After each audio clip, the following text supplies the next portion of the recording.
friends get together so they can try things. You're invited to this podcast so that you can try things. And we will stop singing so that we can all now try this. Hello and welcome to Now Try This, the podcast where two best friends get together and try new things. Nick, how are you? I was trying to interpretive dance your reading of our intro. Guys, if you want to see that, make sure to check us out on Twitch. Marcus, I'm great. My name is Nick. Your name's Marcus. We do things. Yeah, that's our we podcast. do, baby. Boom. Nailed it. You know Marcus. what? Oh, go ahead. No, I was you gonna go. say, you scared me because you were like making all this movement, but you were quiet. And I was like, oh no, his mic doesn't work. Like that's the first thought that went through my head. Oh, that's so funny. I was just trying to be respectful. No, Nice I change loved of taste, it. you know? It was wonderful.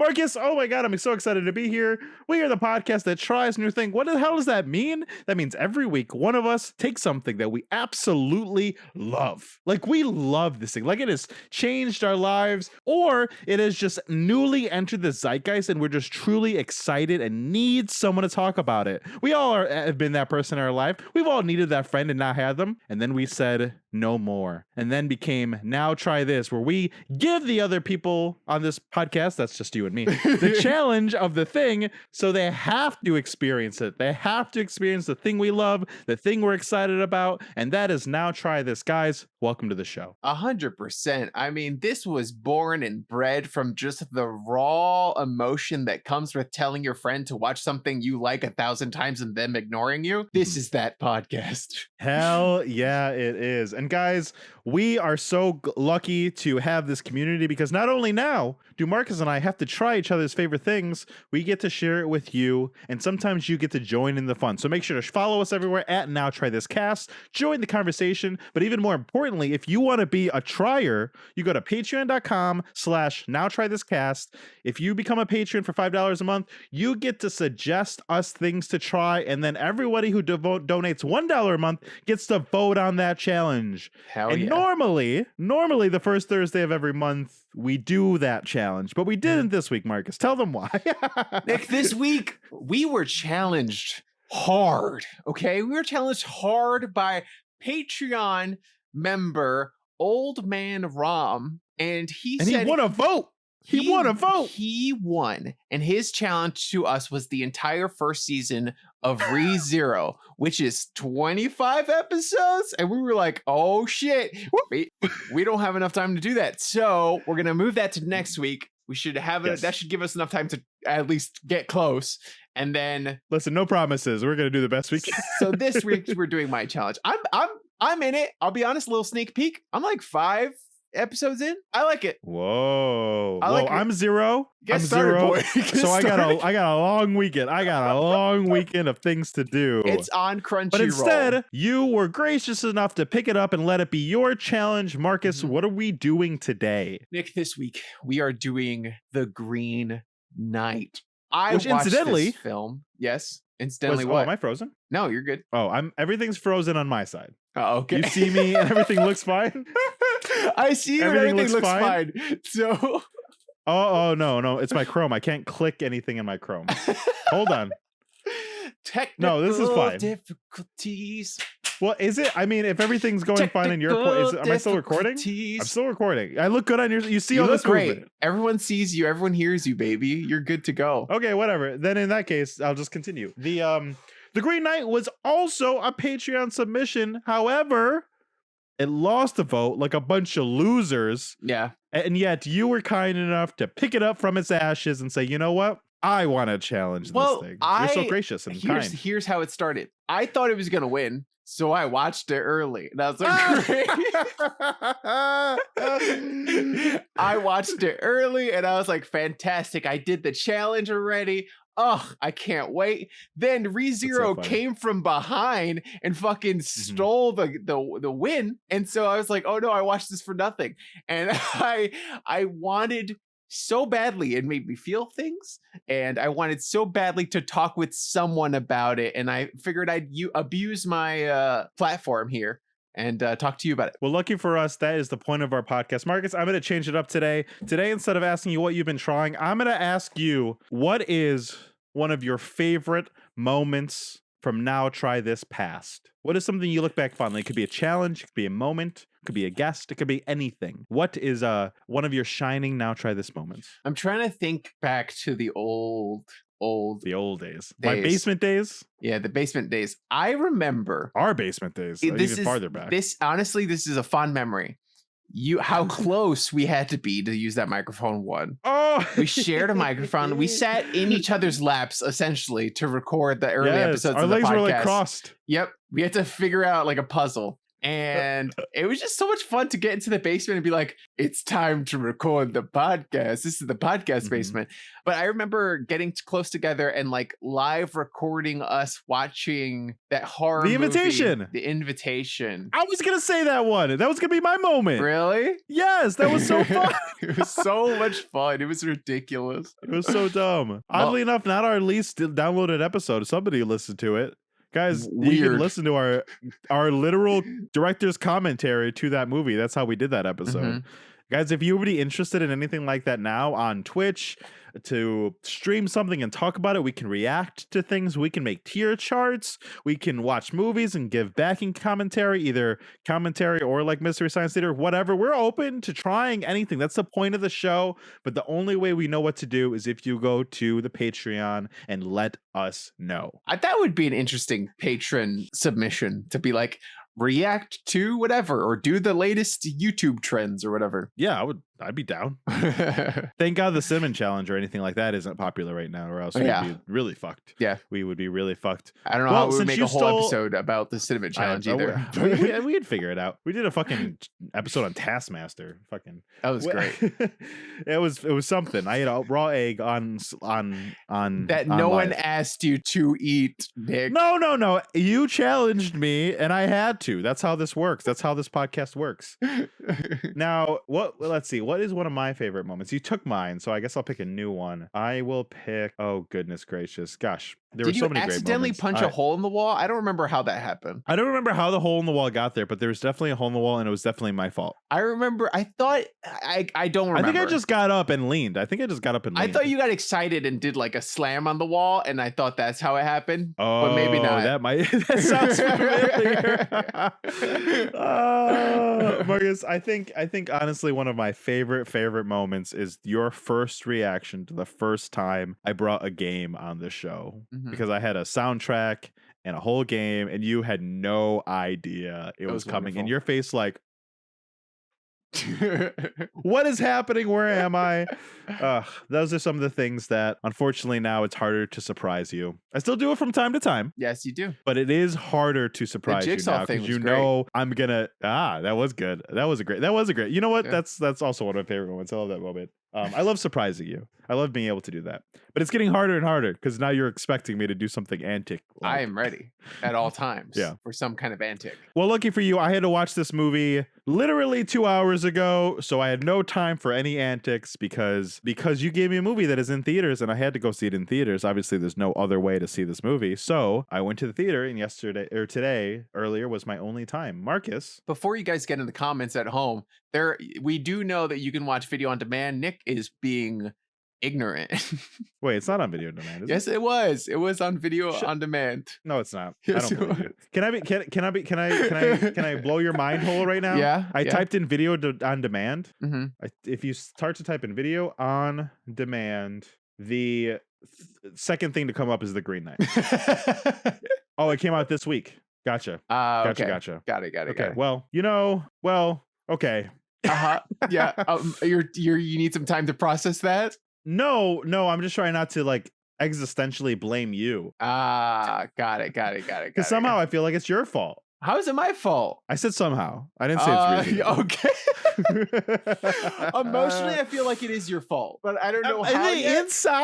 In the inside, what went wrong, I feel you have caused. Okay, Nick, Marcus, we're here to talk about Green Knight. Why are we here? We're talking about Green Knight. Nick, I talked a little bit about what led me into this, but I've always been interested in like Arthurian mythology and legend and tales, and I mean just not enough to do anything about it. But I've always just it's always piqued my interest. No. I know exactly. That's know a what I great mean? way to explain things that you have a vague, like anytime it comes up, your ears perk up and you're like, oh, Yeah. I want to listen to more. But you're not going to the library and reading all the old stories or No, anything. I'm not going to read any of these stories. I just want to have them told to me by someone else. And that's what this I don't movie wanna- was. I could say this later, but you're bringing it up, so I want to ask now. Okay. Because this is a thing that I was feeling while I was watching the movie that I just don't know the answer to, and I want to get it out of the way so you don't make fun of me later. Sure. Hopefully you'll be good by the end. The Arthurian myth, is it 100% not real,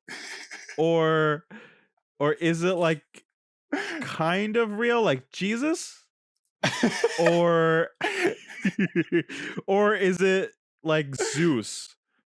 Is it like Zeus? Is it like Jesus? Is it like, what is it? Or is it from just like a book from like 100 years ago and I'm just a fucking idiot? Like, I think what? it's just stories. It's just stories. But like old. Yeah. Okay. So is it like Helen of Troy, where we don't think it was real, but it could be? Because right, that's like the Trojan War is like it didn't happen, but it's like maybe it actually did. I learned about Helen of Troy in history class, and I did not learn about King Arthur in history class. So I'm going to assume. What isn't the Wow. Oh, You know there what? you go. I love The your English girlfriend so much. major All right, in give the it up. chat, Read it dash up. 9442. Though debate has gone on for centuries, historians have been unable to confirm that Arthur really existed. Though Arthur may not have been a real person, his mythic power would only grow stronger as the centuries pass. So thank you for that Google search, because our Chromes are frozen while we're recording, so we appreciate it. Well, mine's working because here's about the Trojan War. In Greek mythology, the Trojan War was waged against the city of Troy by the Greeks after Paris of Troy took Helen from her husband. This war is one of the most important events in Greek mythology. Well, either way, I learned was about it in in the history Iliad. class, and I did not. They just skipped all of King Arthur's shit, even though it's probably equally as important. Yeah, no, but I think they're both myths. So yes, so King Arthur is thought to be mythological and I fictional. needed that clear before we talked about anything else. But it's just one of those things like Jesus that it's like it's just so old and so far in history that you're like, it could have happened, I guess, maybe. Okay. It's good I that want you to know we Mhm. lost viewers because of my dumb question. That's okay. It happens. Anyway, I am excited.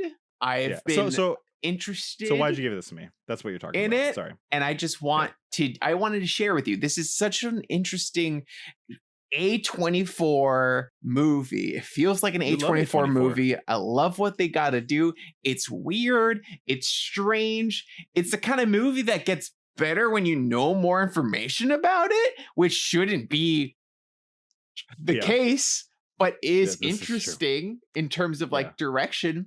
Like when you go to make a film about something you love and you don't bother to fill in the audience on the like backstory and details of that stuff. Wow. Interesting What a great choices. explanation of what happened here. But I was watching a video a little bit about it. Apparently David Lowery is a huge like King Arthur mythos fan. And so when he was making the movie, he was like, yes, I'm gonna include all this stuff in it, like all these little hints, all these little character connections in the background that you're just supposed to know that I didn't, and I had to look up later, and then I watched it again afterwards, and I was like, okay, I That's gonna explain get so some much of of it it. now. It was better on the second watch. Well, I could see that. David Lowery, he is a director that directed A Ghost Story, also an A24 film. He directed Pete's Dragon, when I looked up what this guy did, I'm fucking blown away with how different everything is. Green Knight is not anything like Pete's Dragon, is not anything like A Ghost Story, which is not anything like The Old Man and the Gun. Do you know what that movie's about? No. That was fucking Robert Redford. He was like a gentleman fucking bank robber. He would like walk in, compliment the cashier, the bank teller, tell her she's having a nice day, just let her know, hey, I have a gun, this is a robbery, just put some money in the thing. And then he would leave, and then fucking Casey Affleck was like fucking chasing him around the fucking world, and everybody that he robbed was always saying like, he was so nice. And that's crazy. the breadth of movie this guy has done. Wide range. Weird. Wide range. Also, I'm a big Dev Patel fan. And by big fan, I mean I like him, but I've never really watched any of his movies, and I wanted a reason to like him more. And this gave it to me. Marcus, you have watched one of his movies that I think he is the best part of. You're forgetting I'm sure I've Avatar: watched, The Last Airbender. I've never seen that one. You never saw Avatar: The Last Airbender? No. I'm gonna give it to you as a challenge. No, why would you do that? How you've never seen that movie? It's so culturally relevant. I've never seen. You love Avatar. I'm looking at his work now, and I have not seen any of his movies other than this one. Well, can I be honest? Obviously everybody knows Slumdog Millionaire, or not Slumdog Millionaire. I was looking at the IMDb. I got confused. Oh, in my head. Avatar: The Last Airbender is one of the worst movies ever. But honestly, I thought he was a fucking great Zuko. I thought it was fucking cool. I thought it was fucking great. Really? Yeah, I thought he every time he came on and he was like all fucking pissy and moany about fucking honor, I bought it. I was like, you're good, dude. He honestly, everything else around him was just awful, but he was good. Similar. Like they did in the movie was the scene where he wears the blue mask and saves Aang. His, and it was fucking, he was great. Interesting. Maybe you should give it to me. But same besides themes. that, I also haven't watched anything. Same themes about honor. I haven't seen Lion. I don't know what that is. It's one of his, like, he got a lot of acclaim for that movie. You didn't see, he was in an episode of Modern Love. You didn't see that show? Nope. Did not watch I that saw show that either. and I loved him in it. But I agree with you. I'm in the same boat as you. Is like, for whatever reason, every time I've seen Dev Patel talk and like do things, I'm always like, I love that guy. He seems so cool. He seems so nice. He seems like a really good actor. I love the way his fucking world is going. I want to watch more things of his, but I've just like missed out. I wanted to see Lion, but I just didn't. Same like Hunt for the Wilder People. I just haven't picked it up. It's on the list, but you just haven't gotten to it. Right, which is so I was very, very glad you gave this to me. Because again, this movie I think would have flown just under my radar because there's so many good movies right now. Shang-Chi's about to come out. Suicide Squad came out. I had to watch Aretha because that's the one my girlfriend chose. But there's like a lot of good movies out right now. So this would easily have flown under the radar. So good choice. But same, I wanted to see what this is about. The trailers were really good on this one. And it's really aesthetically so gorgeous. Like this film is beautiful. Every single shot is telling a story. Like it's fantastic, and that's evident in the trailers. And when you watch it, there's even more goodness to jump into. I thought that it was also very beautiful, and it had very good trailers. I agree with everything so far. Yeah. Let's get into the movie, Nick. It starts off with Dev Patel waking up. Here, let me read the synopsis. Okay, go ahead, read the synopsis. This is from A24.com. An epic fantasy adventure based on the timeless Arthurian legend, The Green Knight tells the story of Sir Gawain, King Arthur's reckless and headstrong nephew, who embarks on a daring quest to confront the eponymous? Eponymous? What's it? What's it? Eponymous mean? Yeah. What's that word mean? Hippopotamus. Okay. The hippopotamus Green Knight, our gigantic emerald-skinned stranger and tester of men.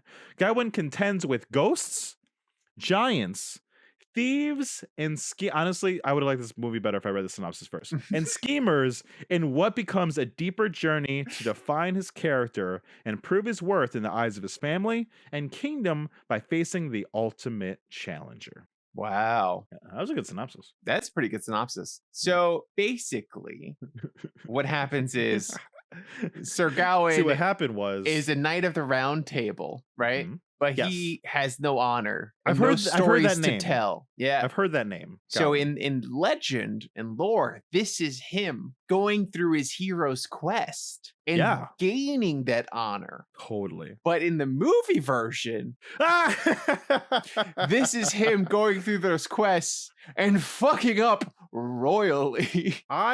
Yes. Please keep going. I have a lot to say. I want you to continue before I get into it. Well, do you want to go? Okay, I'm going to give some back information, please, for when we're analyzing the movie. That's what I want. So that way, going forward, it will recontextualize some of the scenes. Marcus, you won the word of the day. Now try this challenge that we do every week that I do in my head, and you just won it. That was great. Nice. Thank you.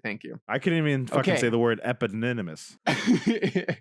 Okay, so Morgan Le Fay, famous witch from Arthurian legend. That was Morgan Le Fay? Is Sir Gawain's mom. So that's important to know. That is such important information. That is Yep, so yep, yep. important. Oh, 100%. It's very important. That does recontextualize the entire movie.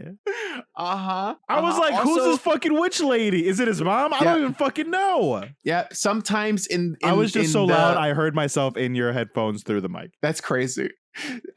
So sometimes she would be an enemy of King Arthur. Yeah. So that could add some spice to this. Yeah, totally. Okay. There are 5 points of virtue and chivalry that all knights must be upheld to. Oh, yeah, the queen mentioned it. Yes, exactly. And those are the 5 points of the stars that all the knights of the round table have on their suits. Oh, cool. So the 5 points are generosity, friendship, chastity, piety, and courtesy. There's the 5 points. Oh, And is those that are the, is that the also- fucking 5 points of the fucking movie? Yeah, and those are also the 5 tests in the Oh. movie that he goes through before reaching the Green Knight. Wow, again, that would have made this movie better knowing that, because then I would have been like, great, we're going through these 5 tenets instead of me wondering Yeah. like, where's this movie going? Yeah, Wow. no, 100%. With this knowledge in hand and like from learning more about the story, the original story, I'm like, it makes the movie better. Like now, to anyone who wants to watch The Green Knight, I'd be like, watch a YouTube video about the original story first. Learn a little bit about Sir Gawain and King Arthur, and then watch this movie. Totally. Yeah, and then I have just like moments I've written down, which we'll go through later when we talk about plot stuff, each of what I think each of the tests were Oh, I love that. Yeah. in the film. Mhm. And you can also let me know if you agree or disagree, or if you think it's something else. Oh, sure, because it's not specifically in a specific order. We have to Yeah, kinda- yeah, I yeah. understand. Agreed. Okay, cool. Yeah, great. Wow, super helpful. I usually feel like our back matter in these podcast episodes we do is usually pretty superfluous. It's kind of just for us, but that was really helpful. Good. I'm glad. I hope it was helpful You're to listeners crushing. too. Marcus, you're crushing this episode. Great job, buddy. Nice. What else? That's it. So now we can start talking about the movie, and then I mean, there's more stuff, but like there's like Oh, little things. wait a but, second. Yeah. What happened? It's fucking. What are you looking at? Sir Gawain is character in Fate Stay Night as well. That makes sense. That's where you knew him from. You knew him from the anime. I got it. That's where I've heard the name. Yeah, I've heard the name. Look Cool. at you fucking weeb. You absolute fucking weeb. Well, honestly, every time the King Arthur whole thing was coming up and I was thinking about questions, I was thinking about Fate Stay Night about King Arthur. It was like, what did King Arthur Oh say? my god. Did King Arthur say oh my something? God. I know there's a Lancelot. There's King Arthur saying she let down the kingdom. How did she let it down? And then I thought, oh, did she let it down because she gave it to her shitty nephew? Okay, is that what's happening? I don't know. Mhm. Okay. Anyway, that's what I was thinking. They even, I mean, even in the movie, like Sir King Arthur's just king. You know, the woman's just queen. Oh yeah, I no turned to one else Lexi at is the really beginning. given any roles. I turned to any Lexi titles and I was stuff. like, here's the thing. I came into this movie 3 minutes late because because we just got a hurricane in New York City and all the trains have been really messed up. So I was very late. And I walked in. I was like, Lexi, did I miss anything? She's like, no. And then things were happening. I was like, who's this? She's like, oh, they were fucking at the beginning. I was like, I thought you said nothing happened. And she's like, oh, I guess that happened. And then something else happened. I was like, oh, I asked a question about it. She's like, oh, it happened in the beginning. I was like, you said nothing happened. Well, when did you walk in, and I can fill in the spots before that? walked in. Well, she did eventually after I goaded her, be like, you're not Oh, doing a okay. good job. Tell me beat by beat. And then she told me. But I walked in as Arthur was summoning him to his side at the very beginning. Okay. So basically, before that, what you missed was the movie starts off. Dev Patel's in a brothel, fucking around. He's talking to someone that he really likes, but it's you don't know that yet, really. But you can kind of tell that he likes her. And then he goes home, and it's Christmas Eve, and they're like, the mom's like, "Why weren't you at church?" And he was like, "Oh, or he was like, I was at church all night, some shit like that, whatever." But he spurns God and religion on Christmas Eve, which I think is the piety part, one of the piety parts of the thing. Him spurning religion on Christmas Eve. That makes sense. Yeah, but I was and just then gonna say the reason I and even then he brought goes that to up. the Go ahead, place. sorry. And then he goes. And then place. no, I was just saying, yeah, he goes. Yeah, the only reason I was bringing it up is because as it was happening, I was like, "Oh, so that's King Arthur." Lexi was like, "I don't think it's King Arthur," and I was like, "No, Lexi, this is about King Arthur. And she's like, that's not King Arthur. And I was like, I pulled out my phone, put up the synopsis, like, this is my theory and legend. And she's like, oh, I thought you meant Dev Patel as King Arthur. I was like, no, the guy who's the king that's sitting at the head of the round table holding Excalibur is King Arthur, Lexi. And she's like, that makes more sense. Yes, that does make more sense. But it does. But you're right. It's honestly an easy mistake. It kind of keeps going to this point that you're kind of hammering home that this movie is not easy to watch. It is not an easy film to, with no context, sit down and enjoy. Because there is a lot of back matter. And honestly, you kind of have to know what the movie's about before you even sit down. Because you're right. They're not like, oh, King Arthur, wielder of Excalibur, here are your knights of the round table. And then it can click in your head like, yeah, I know this story. It's just literally like this fucking little fucking drunk ass boy goes and sits next to the king. And then this weird fucking tree monster comes in. And you're like, what's happening? Yep. What's Even happening? the round table is a semicircle. So that's also like fucking out the window. I actually thought the aesthetic of the round table was really cool. I thought it made sense. It was really cool. I liked the way. Cool. So I think right off the bat, we could probably get this out of the way because it'll take a little bit of talking about. But I think we could probably agree that it's one of the best parts of the film is the way it looks. And I don't just mean cinematography. I mean costumes, set dressing, makeup and hair. Like this movie looks 10 out of 10. It is making a choice. The colors and the themes, like it feels muted and old, like old medieval times, and yet it still has a distinctive color palette that it is using that has these bold, dull colors. I don't even know how that makes sense, but like there's so much green, like the way this green fucking tree monster comes up, his color is just so specific. The shots are so beautiful. The smoke, the lighting, the way he comes up from the darkness, the way Dev Patel looks with his costumes every time he's riding on a fucking horse, every sunrise, every sunset, fucking beautiful. I think this is what the DC cinematic universe wishes it looked like. Oh, where it's like they're going for dark and gritty, but they don't necessarily want it to be all dark, but all they know how to do is apply a gray filter to everything. And you know, yes, because this is doing what it wants to do, but it doesn't need to. It's not doing a filter, it's doing it with the intention. Exactly. That's it's a great doing analogy. with skill and talent. Not truly, in the but truly editing bay. Yeah.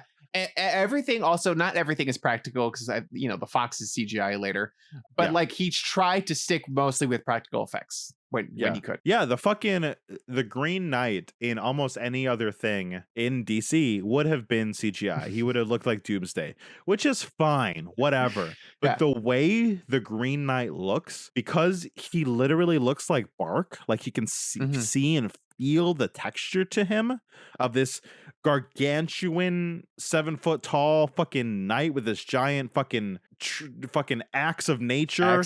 Fucking like it looks like a 5e magical weapon from D&D, where it's a fucking axe of mighty trees or some shit. It looked fucking real and amazing. Foreboding. So scholars debate what the Green Knight stood for in the original legend. They say that he could have stood for death, passing of time, chaos, earth, nature, stuff like that. I think the passing of time makes sense. Obviously nature too, but I think if I was to guess what the director was going for as a choice of what the Green Knight means, I would say time, because the way he was waiting, the way he took his time with everything he said, the way he moved, the way he looked, like this decaying, like this whole theme of green also had to do with rot. It came up a lot. Like it wasn't just nature, it also had to do with rot. It very specifically was saying both. Every time the axe touched something, new grass would grow. But then also there was all these rotting imagery. I would say he was picking like time kind of as what he meant, what he symbolized, like what happens with time and like what a person can do with time. Like Dev Patel's character of Gawain, could he growth and time and the passage of time? I don't know. I think that's something like grow that. like nature, emulate nature. Okay, so then earlier we were also so the Green Knight shows up in the place and he's like, I want one of you to strike me down. But even cooler than that, because it was on a fucking, which is honestly, you're making this sound way less confusing than it was, because it was fucking Dev Patel's mom who was doing some witchcraft. I was gonna get to that for the next. letter Please go ahead. No. So Green Knight shows up and he's like, I am here. I want someone to strike me No, he down. doesn't. He doesn't say anything. He's quiet. Is he? He's not quiet. He says something. He doesn't. It's on the letter. And then the queen says it and it comes out of her voice. Oh. Yeah, he comes in and doesn't say a goddamn thing. It's very scary.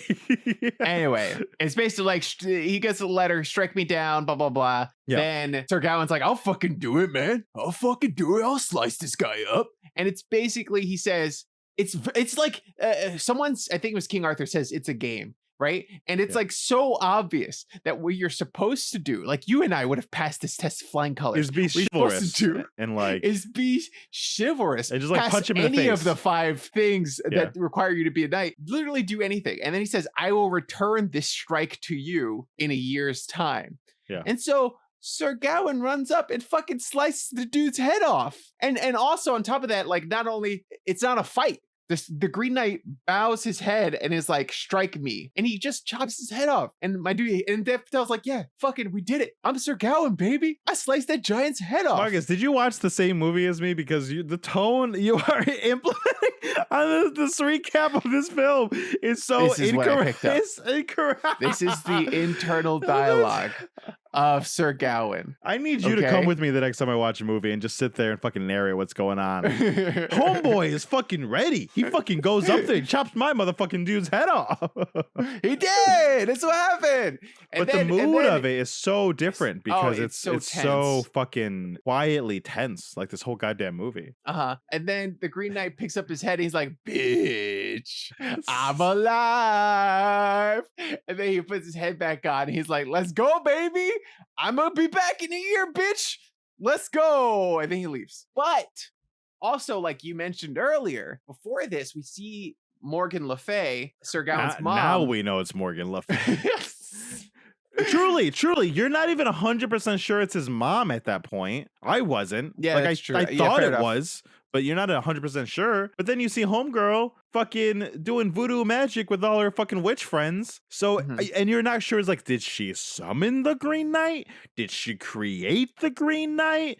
Did she just like say, yo, homeboy, I'll give you $20 if you come fuck with Gawain? Like, what is happening? And then she like puts a little letter and like you said earlier, that's the same letter that the Green Knight gives Sir Gawain. And then the Queen reads it, and it's really scary, pretty cool. Yeah. And we never get an answer. I think that's the answer. I think it was Morgan Le Fay, but we never get an answer as to why. And I think that's part of like the point of it, you know? Oh, really? I have an answer. And like, I thought my answer was the point. Why do you think Morgan Le Fay did because, well, here's the thing. I think Morgan Le Fay is she is the Mystique of Arthurian legend, right? Like she is completely there for herself, and yet sometimes if her things align with the goodness of the world, she'll 100% save the world. So you mean Mystique from the X-Men? Yes. Okay.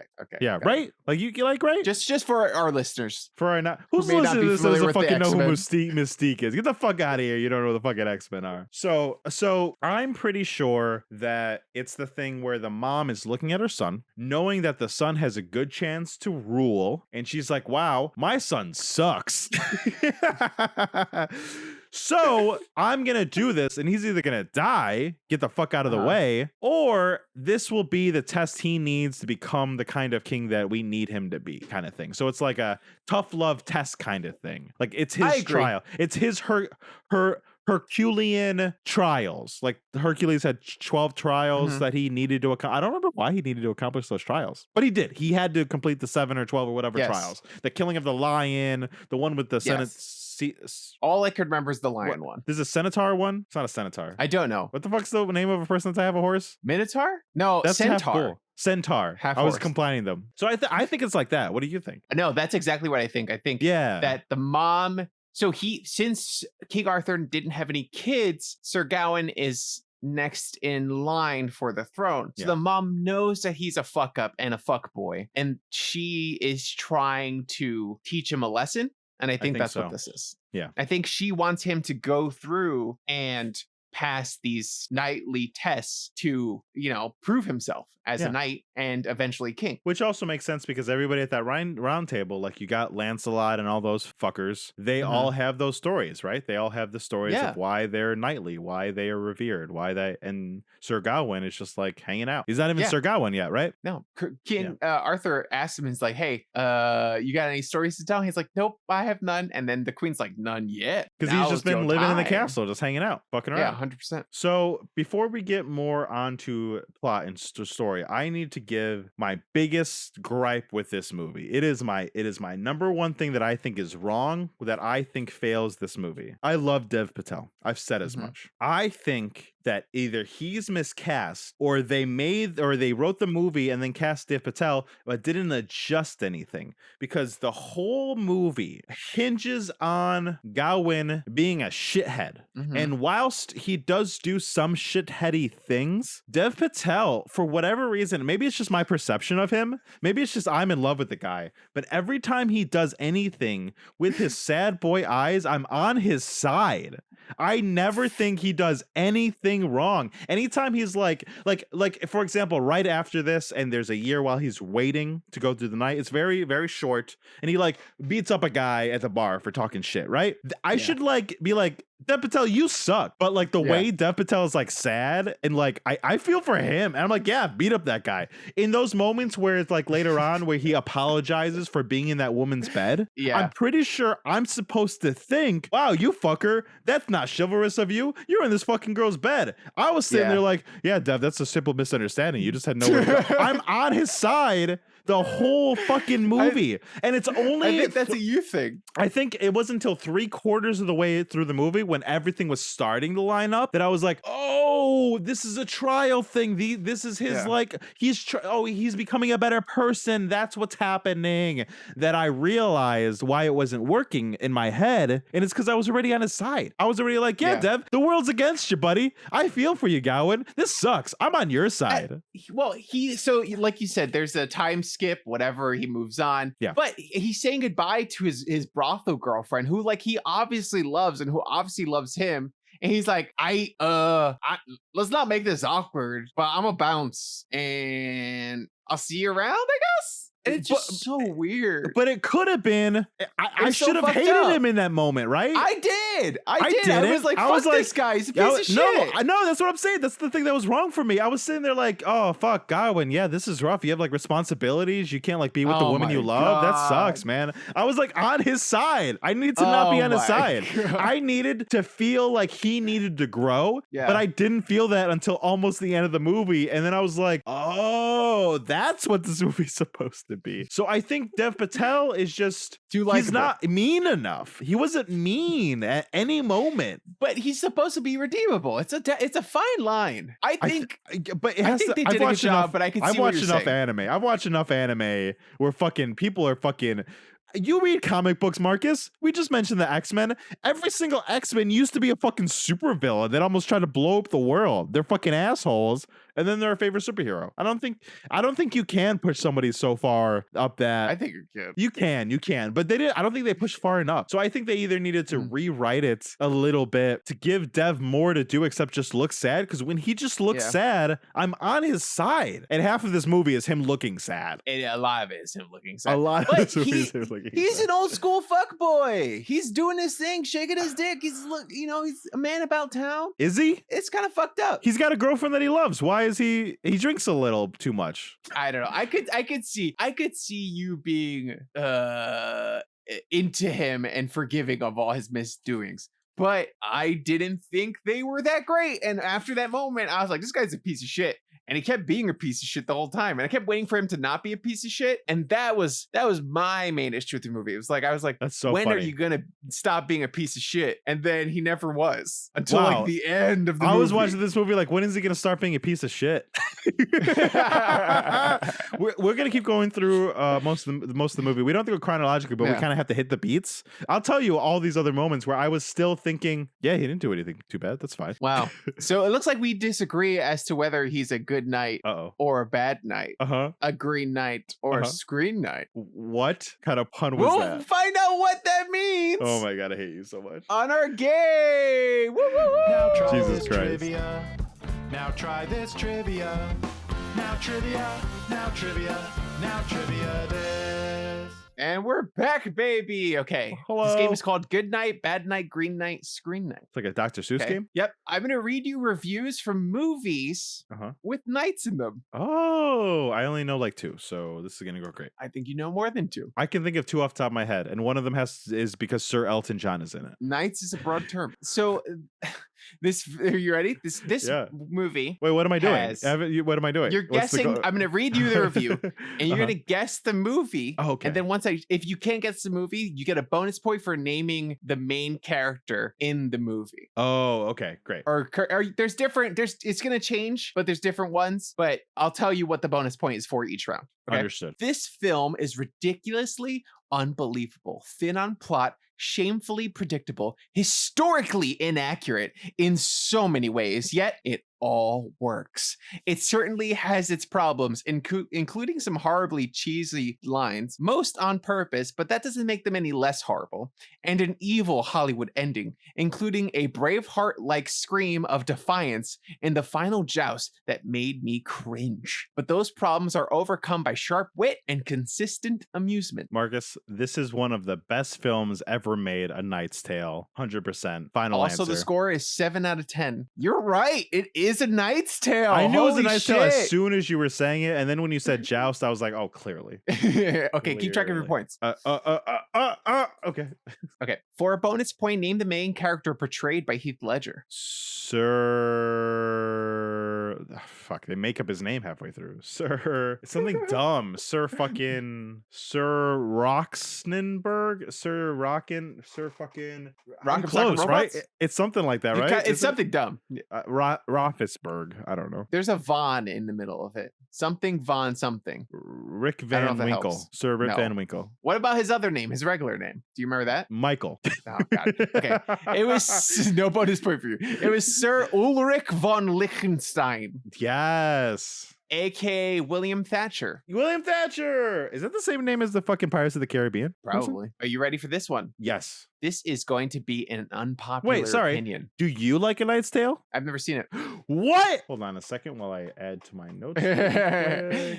Okay, while you do that, I'm going to read it Okay. slowly. This is going to be an unpopular opinion. It seems, but I didn't find this film very funny. It had some parts where I chuckled and some bits were clever, but also a lot of it was annoying. I usually like silly and absurd films, but this one was too random for me to like. Maybe I was not the target audience for this? Or maybe I just didn't understand the humor. Not sure. Either way, the trailer looked a lot more promising than what I actually end up seeing. 5 out of 10. Shit. I think my guess is it's that Natalie Portman, Danny McBride, James Franco movie. Because that seems like a Oh. movie that was supposed to be funny. That was not. But I don't know the name of that. So that's not helpful. They fight a minotaur in that movie. the movie that I mentioned, Mm-hmm. which means it's not the movie that you're talking about. Thank you so much. It's also Okay, not great. this movie. Oh gosh. What movie is supposed to be funny? Oh, is it A Black Knight with Martin Lawrence? It is not a Black Ah! Knight with Martin Lawrence. That was a good guess though. It is a good guess. It's Monty Python and the Holy Grail. Wow, I've never seen any Monty Pythons. That But honestly, the humor I should have thing gotten was that. kind of like, I should've yeah. gotten Okay. But I was thinking of something that could have not been funny, but everyone agrees that that's like comedy gold. That's like the Yeah. classic Yeah. epitome of comedy. Yeah. But that's why the review I think kind of worked, because it was like, Yeah. Damn it. Okay. for a bonus point, name 5 of the 8 Knights of the Round Table listed at the beginning of the movie. Sir Lancelot, Yes. Sir Gawain. No. Yes. Gawain is one of them. Yes. There's a lady, the lady in the lake. No. Morgan Le Fay. No. Oh gosh, I can't remember any of the other. There's only one other Knight of the Round Table that's almost as famous as Lancelot, but not as famous, and I don't even remember who that is. I don't know. I have no idea. No idea. Okay. King Arthur, Oh, Sir well- Bedivere the Wise, Benefit of the Sir Wild. Lancelot the Brave, Sir Galahad the Chaste, Galahad. That's Sir- the other famous one. Sir Robin the not so quite so brave as Sir Lancelot, Wow. Sir not appearing in this film, Bors, Gawain, and Ector. I really should have gotten Ector. That's really where I messed up. Yeah, that you fucked up. Yeah.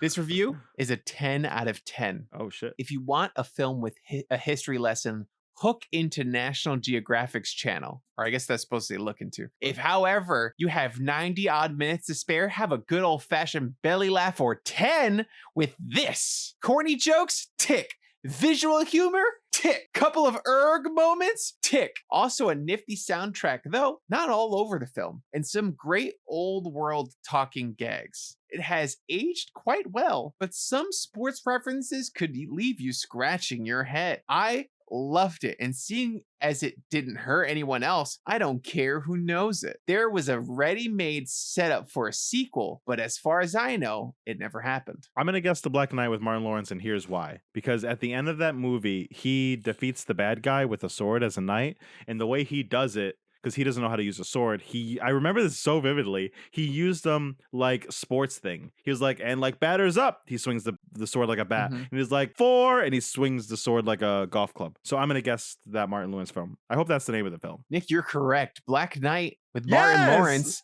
is the movie. Wow, what a throwback! I love Nice. that movie. It was a I great remember movie. it fondly. I saw it in theaters. It was fantastic. I was 11. Perfect. Martin Lawrence is great. Do you also remember that Martin Lawrence movie with one of the Wilson brothers, Luke Wilson, where he's like, No. Martin Lawrence is a jewel thief and he hides the jewel right before he gets caught, and then he gets out of jail a year or two later. But now the building that he hid the jewel in is a police station, so he has to pretend to be a cop to get the jewel. Nope. But I haven't watched but then that. he ends up doing like good police work. I miss classic Martin Lawrence. Yeah. I'm it's good even stuff. a Big Mama's House apologist. The sequel, that's where it was all downhill. Okay, Nick. For a bonus point, name the main character portrayed by Martin Lawrence.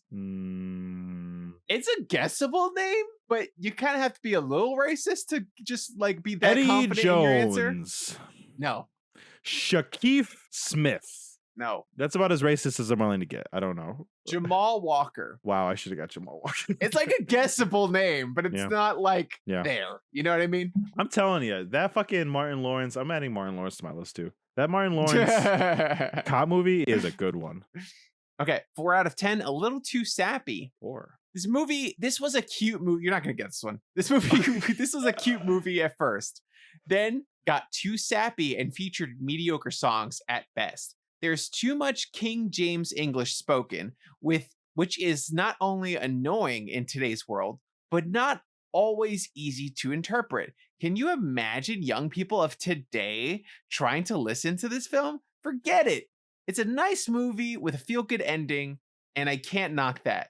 Maybe this is worthy of a rental for historical sake. Camelot. No, that was a good guess. I thought it was I'll give because you a there's a bunch of older movies like that, right? That are about with like Yeah. young Anthony Hopkins and like Yes. fucking. I thought I don't know. This movie came out in 1948. Fuck you. So I'm gonna give you a hint. It's the first isekai. It's the earliest isekai that I know of, and it's written by Mark Twain. The original book that this movie is based on is written by Mark Twain. Fuck's an isekai?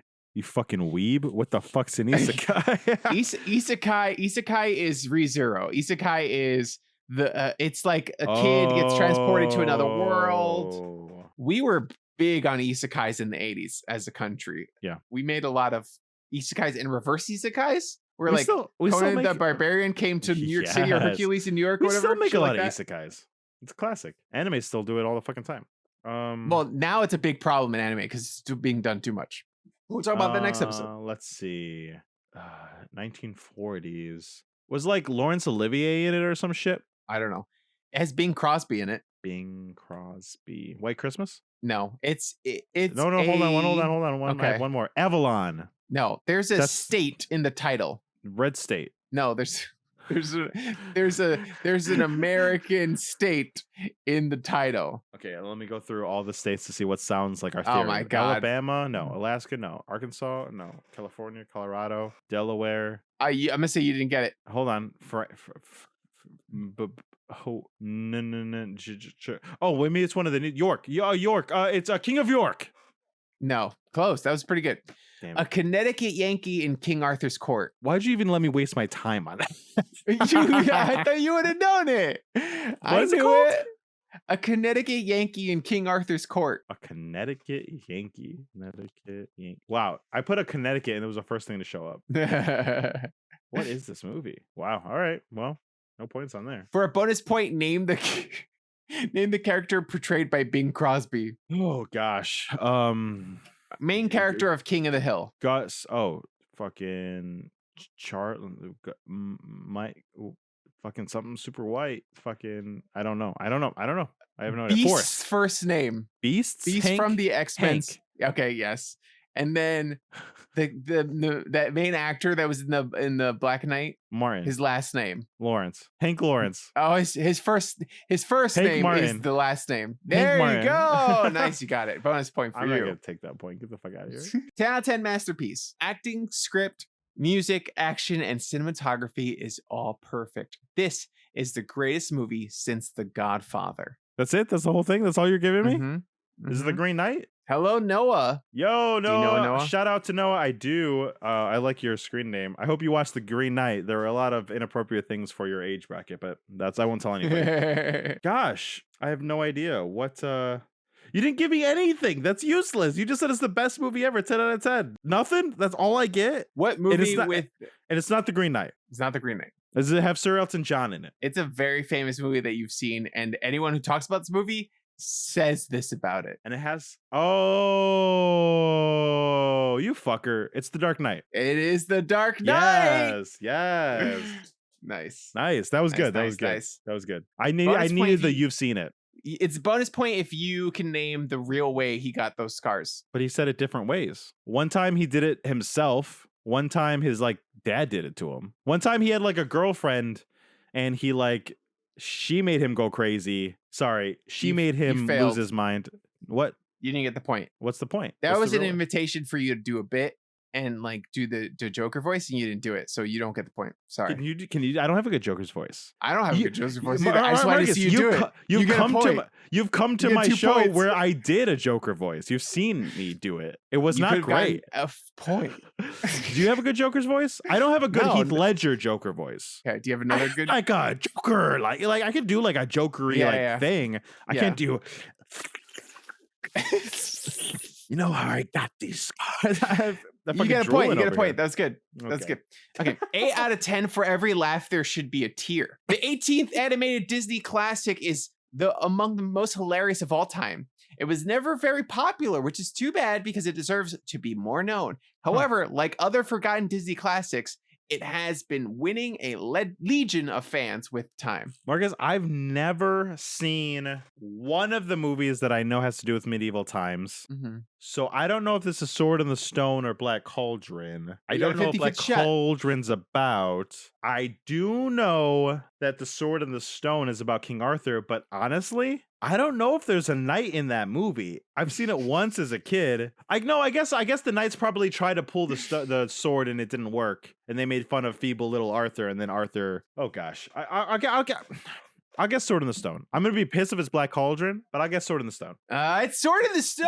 Okay, Bonus point if you can name the nickname that young Arthur goes by in this film. it's not Artie. It's not Artie. Is it like plebe? It's not plebe, but it's close. It's like that. Is it like it's like scrub, runt, rat, like some kind of demeaning you're a nothing thing? Yeah, sort of. Yeah. You're not gonna get it, I think, Last guess because will it's something be... that we don't get here. I feel like other people get this, but I maybe have had one of these. was gonna be Black Cauldron, but there is no mention of knights or Arthur anywhere in it. I watched it today.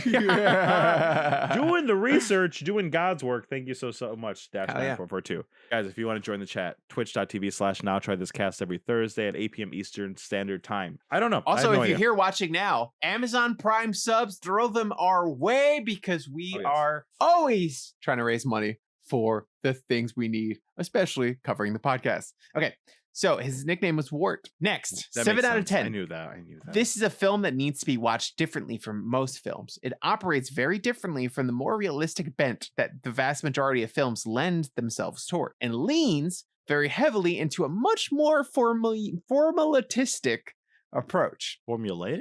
That's what I thought the word's supposed to be, but it says formulatistic approach. It's an effort to bring romantic painting to life with an operatic feel. And if you can't get into that different style of reality, then the movie is going to just be funny. Buy into the hyper reality though, and you have an entertaining time ahead of you. That's it? Yeah, that's it. Oh I my would not have God. gotten this one. The title is guessable. It's a very guessable Is title. it based on a painting? No. Oh, that's what it said. Yeah, because the review's an idiot. Oh, gosh, darn. Can you guess it? Something. How new is it? It is from 1981. That didn't help at all. If you just throw a dart at anything you know about King Arthur and legend, then you probably get it. Said the word at some point during this game. I don't think you've said the word during the game. Round table. No. Knights Are Us. No. Sword in the Rock.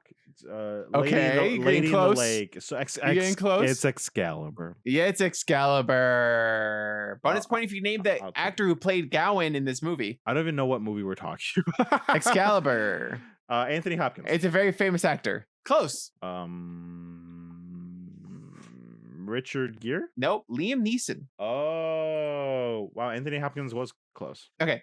6 out of 10 non-pressed. The best part of this movie is the action. The story was very lackluster. I think it had potential with a good cast, including Anthony Hopkins, but the writing always falls short in these movies. You can watch it over and over for the action. You just might scratch your head at certain points. Clearly, this is the one movie I've been trying to talk about this whole goddamn time, mentioning Anthony Hopkins, because I knew he was in one of these movies.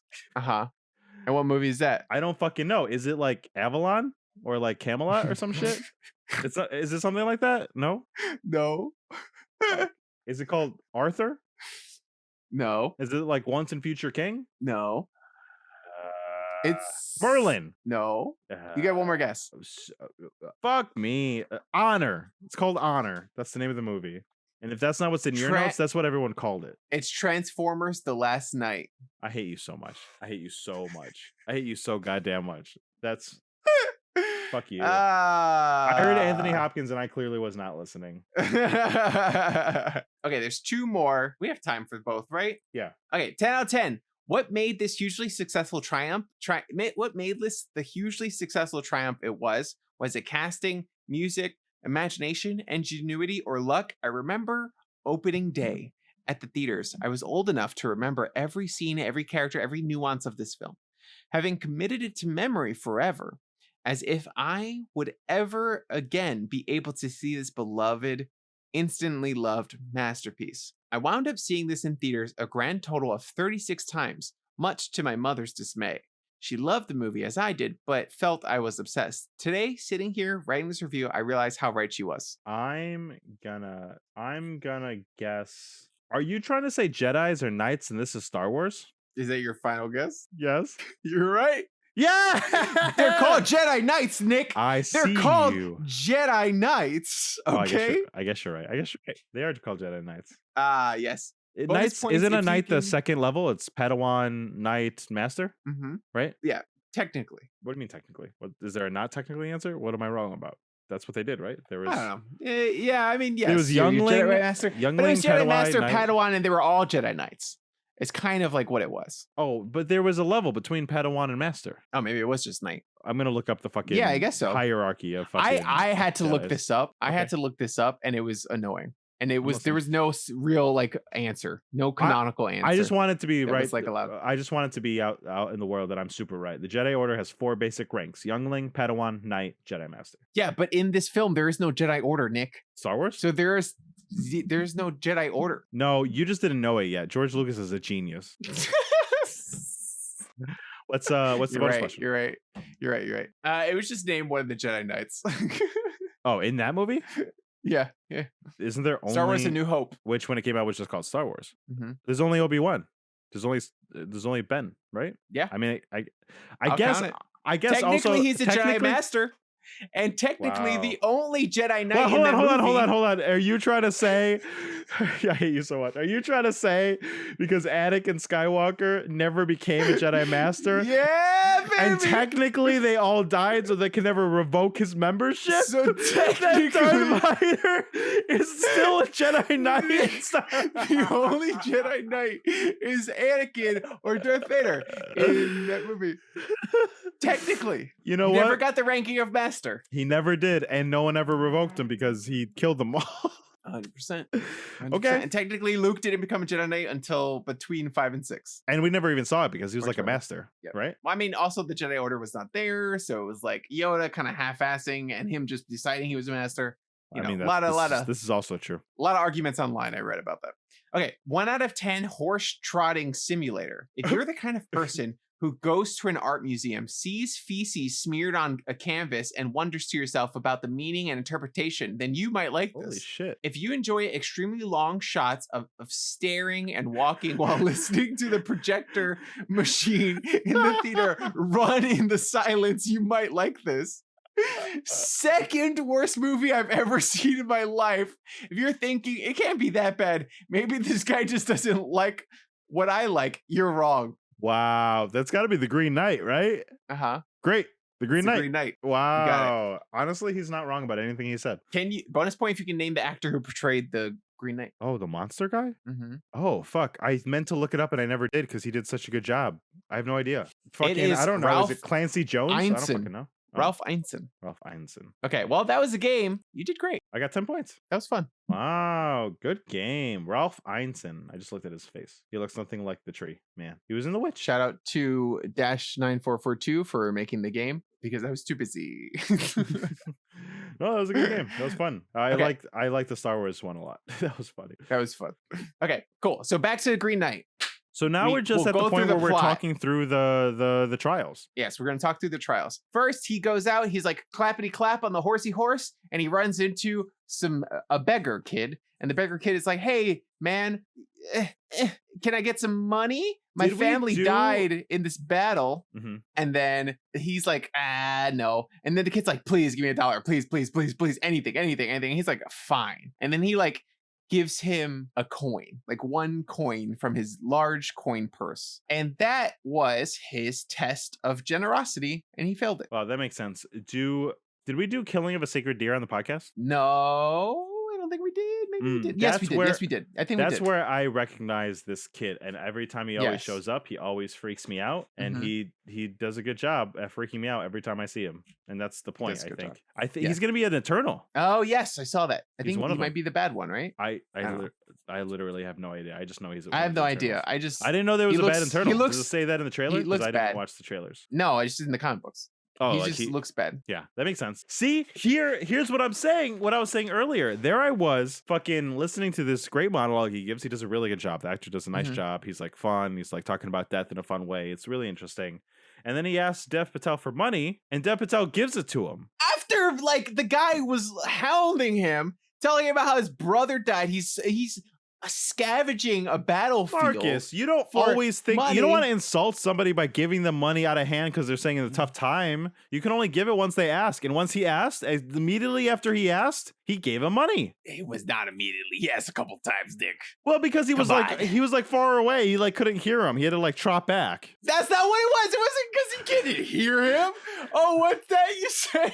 That's what I honestly. I'm not even making a joke. Let me clippity clop my way over to you so I can hear you better, kid. I'm not even exaggerating. And you know what? I'm also thinking. I also didn't think this was bad at all. Because I play D&D, Marcus, and every time we play D&D, we give a coin to one of the peasants that are like in the town. They're fucking made for life.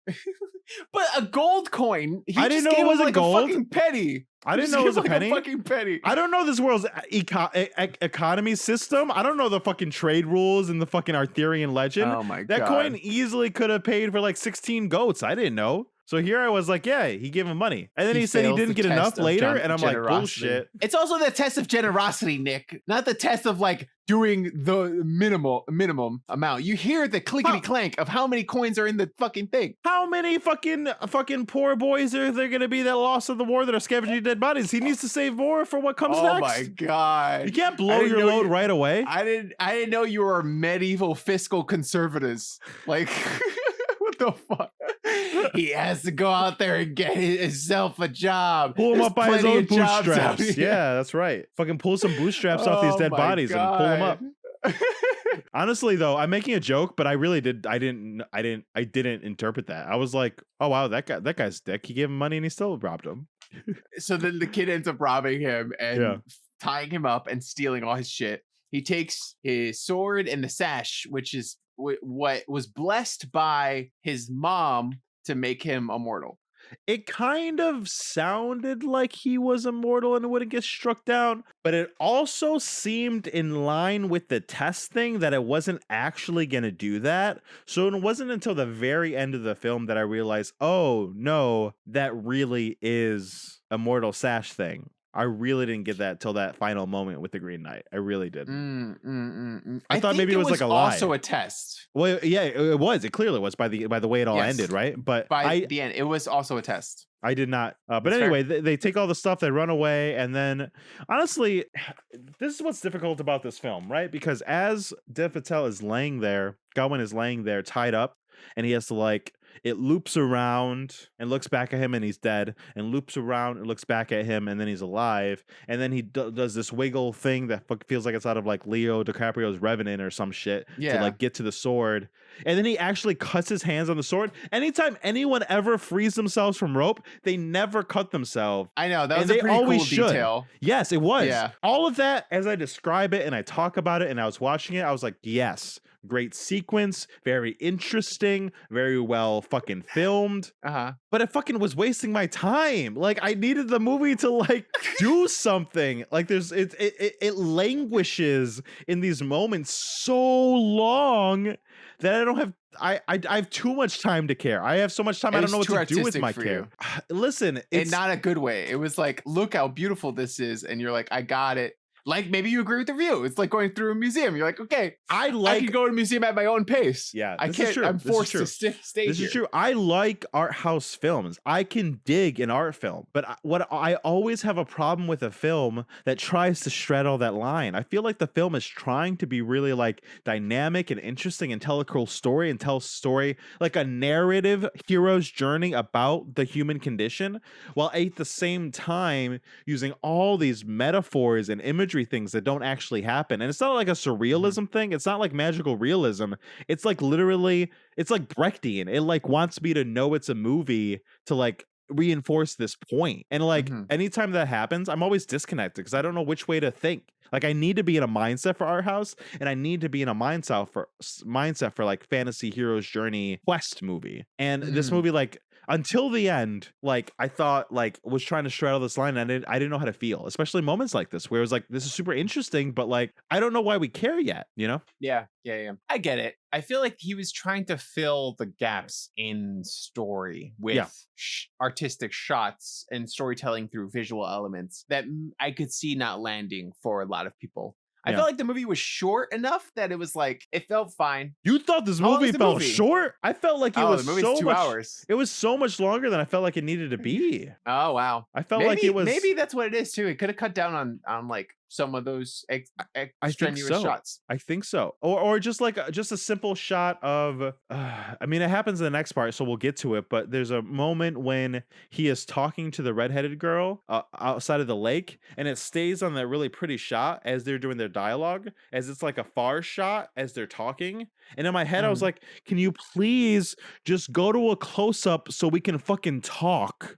That's the way I'm feeling, because I'm I need the pacing. I need this to go, because, and this is a compliment to the film, it feels like a D&D game in a really cool way. It feels like this really cool following this main character through this journey thing, but even better than I do, if the pacing is wrong during a D&D game, it is fucking long. And it fucking languishes in that exposition, in those like in that not being able to pick up the pace and get to the point, to get to the good stuff. D&D can feel like that really a lot. We've both experienced it from both sides to know what it's supposed to be like and what it's not supposed to be like. And moments like these, and the movie doesn't always do it, and it does a couple more times later. I'll mention them, but I think there's some times where it's just like the pacing. I was like, just crank yourself up, like just crank it like a little bit, like ratchet the tension, or go a little quicker, or be a little more action heavy, or even just have exposition about your feelings. Something a lot of silence. There was a lot of silence, like The Witch, which I also was gonna hated. say this is kind of like The Witch, which I didn't like, but I liked this. It wasn't nearly as bad as The Witch. The Witch was all silence. The Witch was all silence. That was the problem with that movie. It was. But anyway, please go on. You know what? I kind of want to watch him. I would watch him do like a Star Wars movie or something else. He would where it's crush it. Like make it this pretty looking, make it this visually interesting, but then also have the backing of like lore and other things. So there's a story being told. Yes. You know, like Taika Waititi's new Star Wars, or Rian Johnson's next Star Wars. Dev Patel would be so good. He's so good at being a knight. He's so good at giving that emotion with his face and doing a lot with a Lowery. Let David Lowery direct Dev Patel in a Star Wars version of this movie. That's not what I'm saying. I think David Lowery is a little masturbatory, just a little bit. For sure. Okay, so then the next part is the ghost, right? Winifred. So he bursts into the ghost Winifred's home and sleeps on their bed, and I think that was him failing the courtessy thing. And then she also asks him to retrieve her head from the lake, and he's like, "What do I get? What you gonna do for me?" And then I don't know, I forgot what she says. And then he does it because he's accepting of what he's gonna get. So dick move. Did you know Winifred's story at all? All I know is what you said, where it's like, she was like chased by someone because she didn't want to like get married to them, and they cut her head off. I was literally, this was the point of the movie where I was like, I don't know what the fuck's going on. I'm just gonna Google who the fuck Winifred is.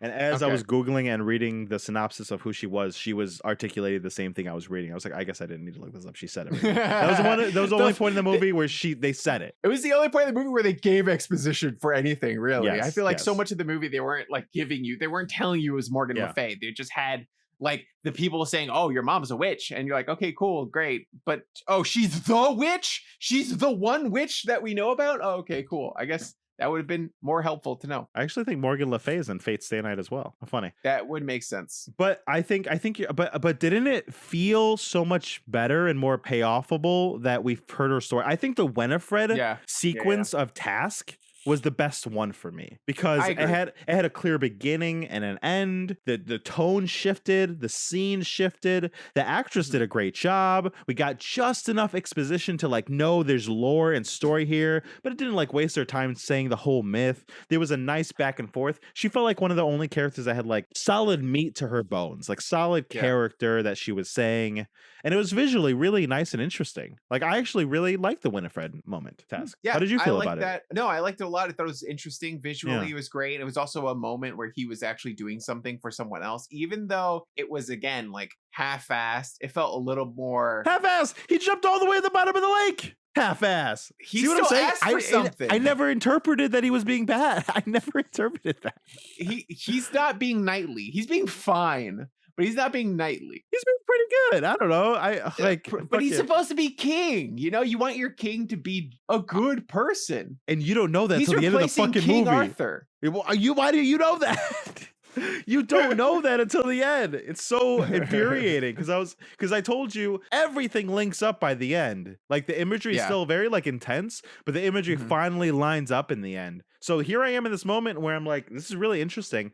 And then at this point is when I understood that it was tasks, and I thought we were going to get more tasks, and I was excited about it. Yeah. We don't really get like more tasks. Like they're there, but it's not. This section is just so clean and clear cut. It is clean. Yeah. Like it's this very moment, cool. like could have been like, oh, this could be like a TV show I would watch week after week if it was like fucking this. Like it felt like The Witcher or something, right? Where it was like some magnet It did feel like The episodic, Witcher. It was, you know? yeah, it was normal. It was the most normal of all the tests. It was. And that girl was the girl that was in Falcon and the Winter Soldier as the bad guy. Oh, yes. She did a good job. And then he makes it to the house where he meets Joel Edgerton. Nothing right? happened. And Alicia Vikander. How does she meet the fox? How does he meet the fox before that? Does the fox just show up? Oh, yeah. Basically, he just like he makes friends with the fox and See? Nice he joins him guy. on his journey. Feeds him food. Nice guy. And then he runs into some giants and he's like, hey, can you just give me a lift to where I'm going? They're like, they go to pick him up and he is a scared little bitch. So he ends up not going on the giants, I guess. I thought it was what an Attack on Titan fucking moment is when those giants fucking showed up, right? The giants were scary. You didn't feel that? Like it was like Yeah. fucking like there was even the smoke from like Attack on Titan. Mhm. Why didn't more happen? That would have been so cool. What a great moment to have a Yeah. moment. Yeah. But he's a coward. He's a chicken shit. Right. What a So great he moment doesn't get to like ride a giant but he shouldn't have been a coward. He should have been an asshole, right? and been like, what? Fuck you, giants? Something. But the whole point is that like he's not ready. You know, like the whole Yeah. thing is that he's not ready. He's scared. He's a coward. He hides behind other people and is too scared. I guess, but it's so hard to think that when the opening shot of the fucking film is him saying, I'll take the challenge. I was like, wow, that's pretty brave. Because he's in front of an audience. Anybody right? could have So, like, stepped up. But There were they 20 didn't. So he wouldn't have You're been a right. coward. He wouldn't have been a coward. But it said let them. Yeah, but he said let the most like brash and like foolhardy of you come forward. Like it was like let the asshole come forward and challenge me. He was like, I got this, guys. You know what? He was like, hold my beer, let's go. That's super fair. I think I now that you're saying that, I think I internalized it, and now I'm externalizing that he said that. That actually makes a lot of sense. Why? Because in my head, I was thinking, why wouldn't any of the fucking knights? They're all about honor and shit. They would fucking fight for the king. What's going on? But you're right. That is why. That specifically is why. Because it's not about honor. He wasn't asking for honor. He was asking for the asshole. You're right.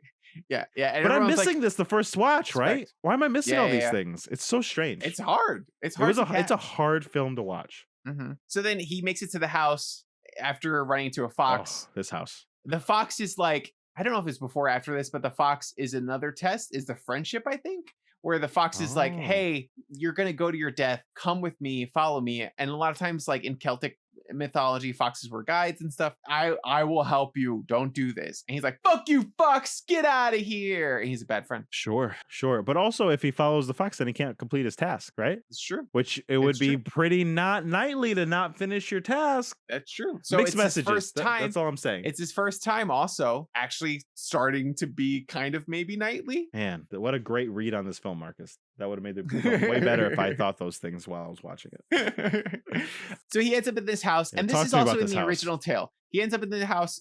This is in the original tale, Mhm. and there's several of the challenges in the original tale. But the main thing is he goes to the house and he's like, hey, I'm going to stay here because I'm going to go face the Green Knight. Over the course of several like nights, he goes to face the Green Knight and he keeps chickening out. And then at the end, he's finally like, hey, go ahead and kill me. But the same thing happens. So the husband goes out hunting during each of these nights, and he's like, oh, anytime I come back, you have to give me whatever my wife gives you. You have to pay me back.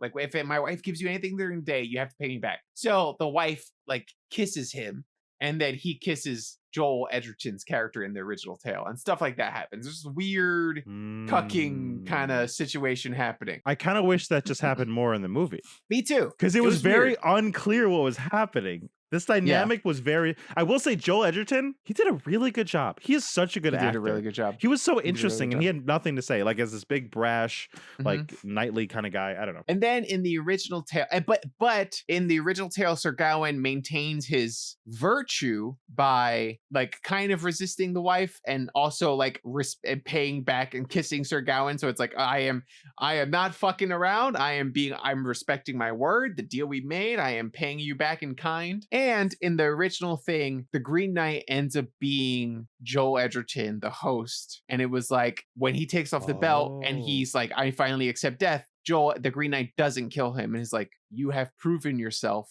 And then he reveals that he was actually the guy, and he was like, you kept your word, you kept our deal, and you are a movie honorable. that fucked with imagery all this fucking time. Why would it choose not to do that? That's so strange. Like, this movie is like so much about what you just described. Yeah, it was weird. It's strange that they changed that. That's so strange. Why would they not? Yeah. Okay. The Green Knight even looks like Joel Edgerton. It does a little So you're bit. like, oh, yeah, it does. So that's what I thought was going to happen, because I was like, oh, I know in the original tale it's that guy. That's and so it interesting. Didn't happen. I didn't. What I thought was going to happen for this whole entire film was I thought Dev Patel's character was going to turn into the Green Knight. That seemed very Midsommar, A24, this kind of film. I thought he was the Green Knight. I thought, is like, that's what I thought was going to happen. I was wrong. No, that could have easily happened. Oh, totally. Here's the thing. I need to talk more about this house thing, because it was such an interesting part of the film that I thought didn't make sense. Like, they wanted it to be this, like, my problem was, and I need you to explain this to me. You've done a very good job of explaining away most of my griefs for this film. I appreciate it. Why the hell was Alicia Vikander this girl and the other girl? I don't know. I would say I had to spend half the time thinking about what did I miss, If I had to guess, maybe it's because Dev Patel or Sir Gawain doesn't give a shit about her and like doesn't really see her. So he's like, yes, another sexual object for they me. all look like Alicia. All his sexual all objects look the same. Oh, wow. Wow, Marcus, you're so smart. Or I'm good. That's a very good guess. That's what I would have to guess. Like it's another layer of him being a piece of shit kind of person. That is a good guess. I wish that I was confused because he doesn't even respond. He responds to the weirdness of the situation and kind of the fact that she looks like the girl, but not really. Yeah. So I was like, wait, was the girl from the beginning all this time a rich girl? Wait, was that girl from the beginning now she's rich? Wait, was the girl from the beginning now she's his wife and now she's here? Wait, no, she's married to Joel Edgerton. What's happening? And I spent too much time doing that to like appreciate any of the sequence because I was so confused. Also, side note, there's a lady with a blindfold on. Oh, yeah. Who the fuck was that? That's theorized to be also Morgan Le Fay watching over her son. And that's how the lady also gets the green sash again to give to him so he can face the Green Knight. Oh. Can no one else see her? No, they can. They just never talk about it. No, they don't. She's just there. I hate some of this movie. I really do. Also, okay, so then the lady, quickly get through the rest of it. The lady of the house comes onto him. That's him failing the chastity on top of, like, because he fucking just comes all over the green belt thing that he's supposed to wear. That was wild. That was so weird. It was very weird. Friendship, also Joel Edgerton, maybe. I was thinking that, like, he was like, hey, thanks for hosting me. Now I'm gonna fucking try to fuck your wife. What would the turning down of Joel Edgerton's sexual advances be? I don't know. Friendship? Generosity? Marcus, you and I kiss all the time, so that makes sense. Courtesy? I thought that was so out of left field. I thought that would be like what you were describing is so much more interesting, except for that one kiss. Like if there was that sexual tension that whole time and there's a cuckold thing happening, I would have been way more, because Joel Edgerton and Alicia Vikander are such good actors. Yes. Them with Dev Patel and not doing this weird montagey, ethereal, art housey weird thing, actually doing that. It would have been nice to have like sexual tension between the three of them in some way. Yeah. Get a cabaret moment. I thought there was gonna be an orgy or something. Nothing. Get a cabaret moment where it's like, screw Joel Edgerton. I do. So do I. Piety was the only thing I was having a hard time figuring out. What's the definition? I think maybe it's just him skipping church and on Christmas Eve. Well, acts of piety, a belief or point of view that is accepted with being reverent to religion. What does he disrespect religion-wise? What is he disrespecting? I mean, sure, having sex out of wedlock? Sure, but nothing comes up like during the trials, really. That's like overly religious. Or maybe it's the Green Knight itself. Maybe not respecting his like gravitas and his like. But he kind of did. He like sat there and waited for him. He just got scared. I guess he did at the end. I don't know. That one's harder. That was the one that I was like, I'm having trouble with this one. Yeah, that one's tough. I don't know. But anyway, it is interesting to watch him go through the journey and make it there. But he makes it to the Green Knight. We get there finally. He gets there early. He waits for him. The Green Knight wakes up. It's awesome, exciting, it looks cool so shit. Cool. It's so cool. One of the coolest shots of the film. 100%. And then he's like, oh, okay, I'm gonna fucking cut your head off. And he's scared. He like scurries away. and then they show him scurrying away and just fucking going all the way And you- home. All the way home. And Fucking then you get a passes the sequence- boy. Yep, you get a sequence of like the rest of his life. Which I was And what like, it's isn't like. this movie over? What's happening? Because it just kept going and going all the way until his death. Yep. And it shows he was a piece of shit, right? Because he goes Yeah. back home. Mhm. He that girl that he was at the brothel gets pregnant. Alicia Vikander, number one. Alicia Vikander, number one, gets pregnant. He leaves her, like, he pays her to like take the child and just fucking abandons her. But because he she's pays her not more money than the royalty. kid. I'm just kidding. Oh my God. That was a joke. And then he's king, but he's a shitty king. There's a Yeah. revolt. His child dies in battle. They come for him, and then eventually he takes off the sash, the green sash, and he's like, I accept death. And he dies. That was so confusing for a second there because I was like, wait, but he never got his head cut off. So why? Wait, I'm so confused. Why? Oh, and then this is the moment when everything turned because he was back in that moment kneeling in front of the Green Knight. And I was like, oh, fuck you, movie. That was really cool. It was really It good. was I love that whole sequence. cool. Yes. It was really cool. Dev Patel, man, him during that sequence, he didn't talk at all. And he sold No. all the grief Yep.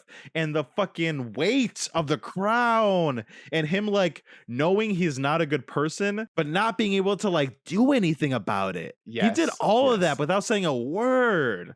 Like It was amazing. it was Dev Patel. Wow. That was Yeah. amazing. Yeah. And the He looks directing was really great good too. with Like gray in his beard. capturing all those like all that imagery that was there, all that powerful It was imagery. so pretty. Evoked a lot of emotion. It really did. Then Joel, the Green, you're back in. The Green Knight's like, "Hey, we doing this?" And then he like realizes what a piece of shit he is. Yeah. Finally, in this one moment, he takes off the Yeah. sash, and then the Green Knight says, "Off with your head," and it ends. Well- Cuts to black. well, basically, right? You skipped a little bit where it was he took off the sash, he accepted his defeat, and then Green Knight came down to his face, touched his face. I forgot the words he said, but it said something to the effect of like you figured it out or something like or Yeah, like yeah, he yeah. did it. And now with a smirk on his face, he gave him the mark. He did this to give him Yeah. the mark that he gave him, and then he said, with a smirk, off with your head. That's true. So I So- think it's saying you did it, kid. Good job. Yeah, yeah. In the original Yeah. version recording of this movie, he had him cut off his head, Oh, and then he changed it to be more ambiguous. this is better. This is better too. I agree. I think actually the original is better. Like I think as art, that makes more sense. Like no, but like seriously, like accepting you're Yes. the asshole and dying for the honor, like is actually Yes. really cool. But the Yes. way he made, I'm sure it's because they tested with audiences. The way they made this movie, it would have felt like such a bummer because, like I said, I don't think this movie nailed it until that moment. And then it all made sense. It all seemed worth it. And then for him to die at that point, honestly, I would have been pissed. But instead, Yeah, I yeah, walked yeah. away thinking, now I understand. I'm smart. I get it. And me and Dev Patel are both smiling as we walk out the theater.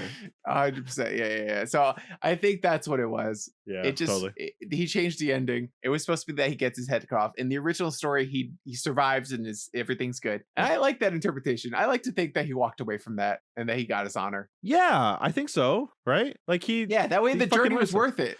It is Yeah. more realistic and artsy to just have him Totally. fucking die and be like, sometimes you're just a dick and you die. Yeah. And you try to make it good, but you're fucking it's too late, you know? Totally. I think it's like what I was saying earlier about how this movie's trying to toe this line between art house and like fantasy hero's journey quest story. And I think at the very end he chose one and everyone's like, fuck you. And he's like, okay, I'll choose the other. And it makes it more satisfying as a viewer. Yeah. No, I agree. There was an Well, after Nick- credits scene. Did you watch it? Oh, no, I did not. Well, let me tell you all about it. So the credits roll, and there is this little girl with this light coming in from the window in the castle, and she picks up Sir Gawain's kingly crown. Oh, I did And, watch that. and then yes, and then it's fade to black. I don't know what that meant. yeah. I don't know who that was. I don't know what that meant either. Yeah, I don't know. I have no idea. Was that his daughter? No, because he had his son, right? In the thing. Well, he had a son with Alicia Vikander #1, but assuming he doesn't go back and start fucking her again, that he does wait for his queen, that redheaded chick, she could be his daughter. Yeah. Oh, and maybe I don't know. Maybe Did we he don't have a know little Arthurian sister? He legend. didn't have a little sister. No, I don't think so. Maybe Arthurian Oh. legend is like that kid is somebody important. Maybe we just don't know the maybe. story. I could probably Google it right now. But anything else you want to talk But- about for the No, ending? I think we talked about all of it. I think it's the ending was beautiful. I think the ending was great, well shot.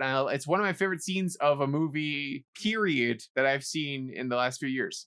I love that end scene. I agree. That fucking the whole flash forward, flash back, flash forward thing. Dev Patel and the director, honestly, like I disagreed with a lot of the weird things that were going on in this film, just from a weird stance. I was like, I just don't get this. That sequence was fucking beautiful. Yeah, I think that's a sequence that should be studied in like film classes. Like it is just really good storytelling without words, and it's beautiful. Agreed. Let's see. Okay. Okay. Post credits scene. End credits scene explained. Who's the girl? Green Knight ending credits are purposefully vague. Make your own conclusion about Sir Gawain. La la la. The post credit scene is a tease of an alternative life that Gawain leads as King of Camelot with his daughter, possibly even mothered by Essel, a sign of the happiness he found. Oh, okay. Okay, that makes sense. Interesting. Yeah. Okay. Nick, got some questions for you, bud. Sure. What did you think of this movie? Oh my fucking god, I don't even fucking know. Do you like I this need to- movie? I don't know. It's so hard because there's some of this movie I totally want to watch again, like right now. But I couldn't imagine suffering through the whole entire length of this film again. Some of it was so infuriating, was so like painstakingly slow and like nauseatingly artsy. Well, it like got in the way of itself so many times, but like at the end of the day, the payoff of having watched it was so worth it because the way everything led at that end in the moment with the Green Knight, and not to mention how beautiful the movie is and how well crafted and how well acted it was, that payoff felt worth the journey. And it's really hard to feel that way because if this movie was just a quest movie, like so many quest movies are, at the end of the quest, you're always like, okay, you saved the day, cool. Yeah, he did it. He learned a lesson. That was great. But like this was like fucking lessons were learned. Like the weight of it felt so heavy in those moments. Like Dev Patel sold it so much. So I think I really like this movie. Oh, nice. Did you like the movie? I liked it. I liked it a lot. I thought it was good. I wanted to talk to you more about it. That's why I put it on the podcast more than me liking it. I don't know if this will go down as one of my favorite movies of all time, but it's definitely a movie that like I feel I would recommend to the right person. Yeah. And you're glad you've watched and you've took something away from it. Yeah. I'm glad I did the research to figure out what this movie was about. Same. You're doing the God's work. Okay. Would you recommend? No. Would you watch this movie again? I don't know. I might. Or at the very least, I know I'm going to go to YouTube and rewatch some of these sequences. 100%. Am I going to watch more David Lowery films? I don't know. But honestly, I do kind of want to go back and watch A Ghost Story now. And I do kind of want... So I guess so. Yeah, I guess I'll watch his next stuff. Like, I like... You made a joke about him doing a Star Wars film, but no joke. I would love to see this man do a film that he didn't write. Yep. Same way like the guy who did The Lobster and Killing of a Sacred Deer did The Favorite, and somebody else wrote that, and it made for a really interesting movie, you know? Yeah. Because sometimes artists like this kind of get in their own way sometimes. Yes. If you have too much power, sometimes it's just overwhelming and you don't necessarily get to everything. I think you're right. I think I would love to see him direct something someone else wrote that was like so more mainstream. But not all the way, but a little bit, yeah. With a just clear at least beginning the storytelling is more mainstream, and he can do whatever he wants with the directing and cinematography. Yeah. Agreed. But someone else needs to write it better. I think fill in those silent gaps. Okay, Nick, would you recommend this movie? No. Whoa. I wouldn't recommend this film to anybody. I can't imagine.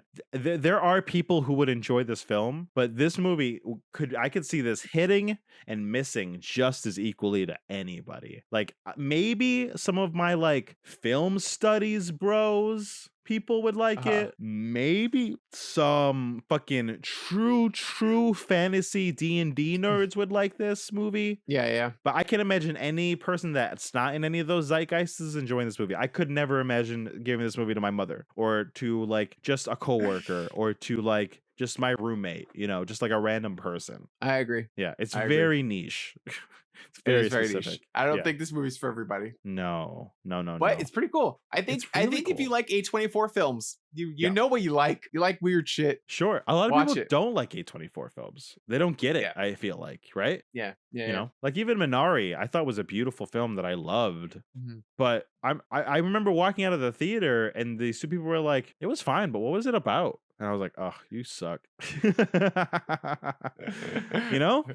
Yeah. And I feel like a lot of people would say that to this movie. Yeah, I agree. I agree with that. Well, Nick, that's the podcast. Next week, we're doing the Patreon challenge of ReZero. You can head over and join the Patreon by visiting patreon.com/nowtrythiscast. 2 tiers, $5 and $1. Join either tier, and it helps us out immensely. Yes, and Now, guys, we're still trying to cover. Oh, sorry. Go ahead. No, sorry, you weren't done. We're still trying to cover costs of the podcast, so it would help us out a lot if you even gave just $1 a month. And we're trying to hit our goal of 30 patrons because, guys, we have some Now Try This stickers we want to get in the hands of the fans. Help us hit our goal. Hell yeah. We'll do that real soon by just a couple of you joining up. Yes, we give you stickers. You give us love and support. And guys, you can follow us everywhere else at Now Try This Cast. Check us out on Twitch at twitch.tv/Now Try This Cast every Thursday, 8 p.m. Eastern Standard Time. And then you can check out the podcast every Monday, everywhere you get podcasts. And if you can't do any of that, if you can't leave us money, if you can't do any of those things, please just at least leave us 5 stars on Apple iTunes. That helps out greatly for the visibility of the show. 5 stars whenever you get the chance. Thank you, everyone. We post clips to social media, so share those. Another free way to help, or just like them. Share.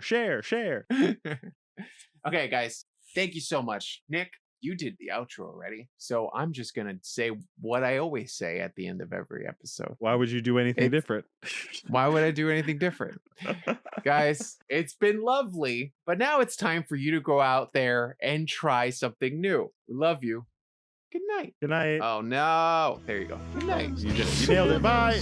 They can try things. How about a dance podcast so that you can try things? Now we will stop singing so that we can all now try this. Oh no. That would have went There at the you end of the go. podcast. You ruined I can sing it it. again. You want to sing it? Please, yes, Hit please sing it again. record on Audacity, because you know that this is the place to be if you want Yeah. to I want record a to. podcast. Record a podcast.